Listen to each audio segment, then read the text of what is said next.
Thank you for staying with us on Channels Television. Welcome to Health Matters. I'm Yomi Otaibi. Sickle cell disorder is perhaps the commonest inherited disorder in the world, and 3/4 of cases occur in Africa. This is going by the figures from the World Health Organization. In Nigeria, the condition affects 2 out of every 100 children born. That's about 150,000 children born yearly with sickle cell anemia. How can sickle cell anemia be managed effectively so that a person with the condition can have a good quality of life? These and other questions will be answered by a consultant hematologist and oncologist, Professor Michael Kende, and a person living positively with the condition, Mr. Henry Mokobia. Thank you so much for joining us. Thank you. Thank you. Now, Professor Kende's career spans over 40 years. He is the head of the clinical hematology unit at LUTH, the unit that deals with sickle cell disorders, hematological malignancies, cancers, as well as anemia of various disorders. Thank you once more for being here. Thank you very much. Okay, let's just lay a foundation by you describing to us what sickle cell anemia is all about. Sickle cell anemia is one disease which is common, okay, in Africa and in Nigeria. The way people can know it is only that the patient is weak, is sometimes tired, and every time he has pains, bone pains, that's all. And at times he develops severe, very severe anemia. It's so severe that it becomes heart failure that comes from it. Apart from that, it's not able to, when it grows from childhood, you find that it cannot grow very fast like the other children. You see that it's growing slower than the other children, and occasionally having pains and weak. Okay, that would be some of the signs or some of the things that come with sickle cell. Let's talk about how a child comes to acquire sickle cell anemia. Okay. A child acquires sickle cell anemia from the parents. You see, directly from the father and from the mother, from the two of them, because each one has one S, a sickle hemoglobin, and the other has a sickle hemoglobin.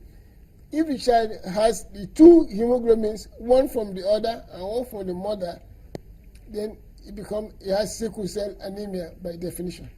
Okay, so one from the father, one from the mother. It's not a question of it's coming just from the father or just from the mother. No, it must come from them. He has gotten one from the father and one from the mother. Okay.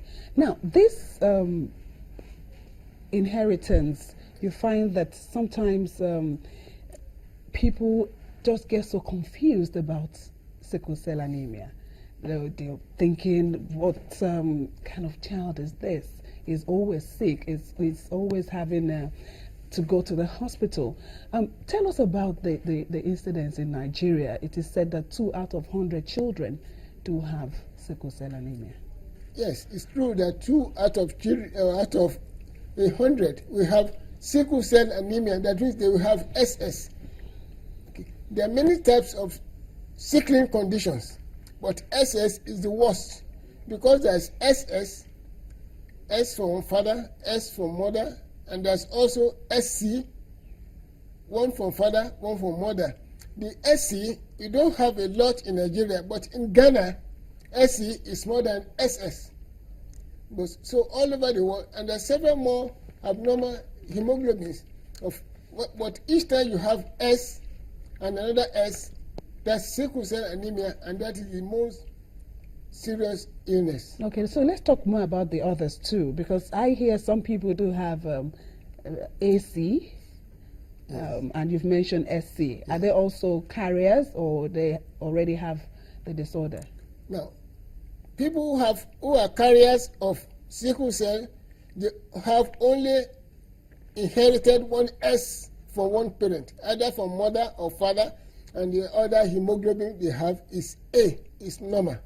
Then we say they have sickle cell trait. Now, in order to be a person with sickle cell disease, then the person has this abnormal hemoglobin, one from father, the other abnormal hemoglobin, one from mother. It doesn't have to be SS, but it's abnormal hemoglobin. The abnormal hemoglobins, they're up to over 400. Now, but the most serious of them is S. Now, so if a person has S from the father and has O from the mother, for example, then he has OS. That is a sickle, that is a disorder. Okay? It's not sickle cell anemia, but it's a sickle cell disease. So if a person has AC or SC, it's not a disorder yet? No. It's just a carrier? Yes, because the other hemoglobin is A, is normal. So any two abnormal hemoglobins, okay, means that a person has sickle cell disorder if one of them is S. Now, if none of them is S, he doesn't have sickle cell disorder. So if a person has C and D, he doesn't have sickle cell disorder. But if a person has S and another abnormal hemoglobin, then he has sickle cell disorder. Okay, so for it to be sickle cell disorder, it has to be SS. It has to be SS. Okay, let's come to Henry. We'll come back to your prof. Henry, I like that smile. When did you come to the knowledge that you have this condition, and how has it been? I guess ever since I was small enough to understand what I'm being told, I've always known that I have I am SS. That's a very long time ago. Okay, so how has it been living with the condition?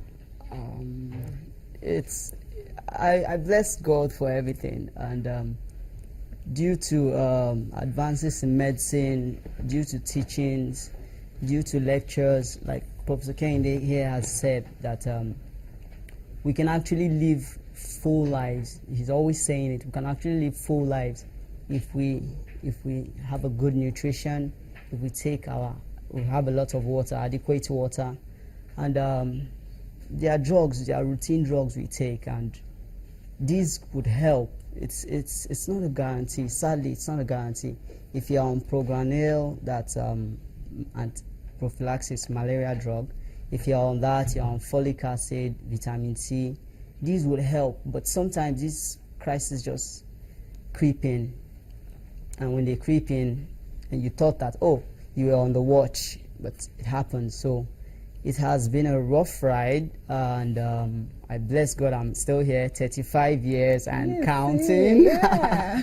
And due to the clinic, I attend sickle cell clinic, which Professor Kehinde here heads at LUT. And we also have a sickle cell club. And the club is more of a place where, yes, it's a support group.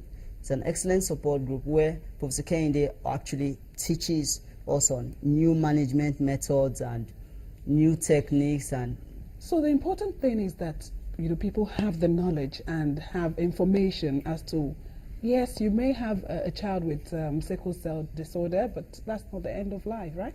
Yes, it's not a death sentence. Okay, we'll still talk more about living full life after this break. We'll go on a short break to stay with us on Health Matters.